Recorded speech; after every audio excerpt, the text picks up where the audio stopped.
Magkasamang dumalo itong sina Catherine Bernardo at Daniel Padilla sa Omega Trophy Event 2023. Bago ang lahat, huwag niyong kalimutang mag-subscribe at pindutin ang notification bell para maging updated sa ating mga susunod na videos.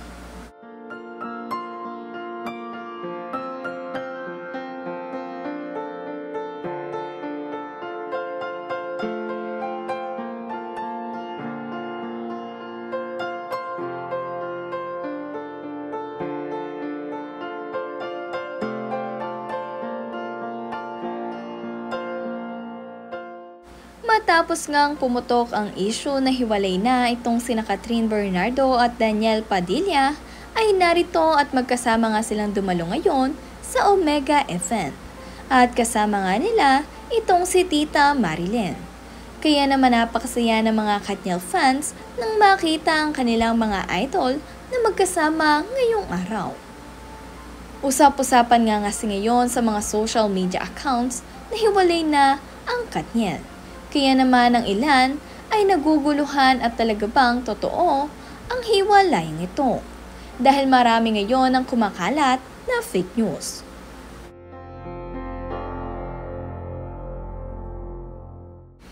Iba pa rin nga ang lakas ng isang Daniel Padilla at kahit siya ay nakaupo lamang ay trending na trending ang kanyang larawan na ito. Nagtrending nga din ang kanyang larawan na ito kung saan kasama niya ang mga legends at nangingibabaw daw ang kagwapuhan ng kanilang idol na si Daniel Padilla.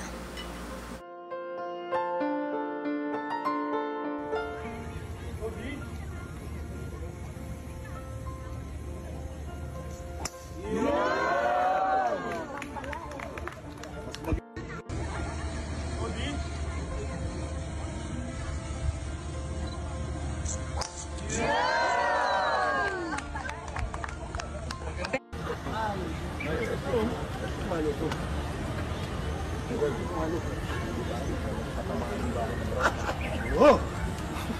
Oh!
Ang Omega Trophy Philippines 2023 nga ay dinaluhan din ng napakaraming celebrities.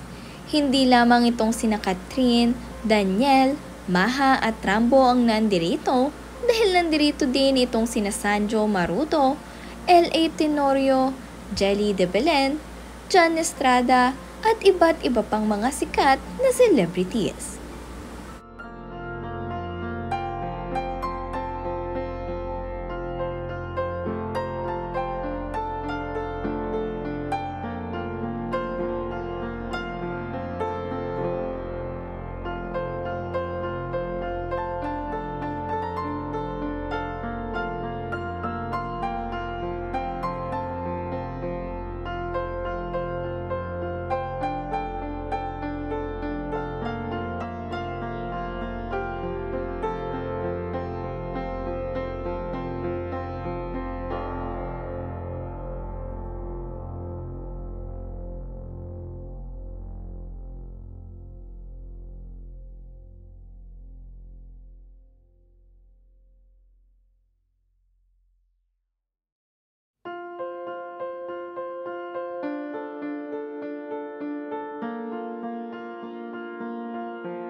Wow!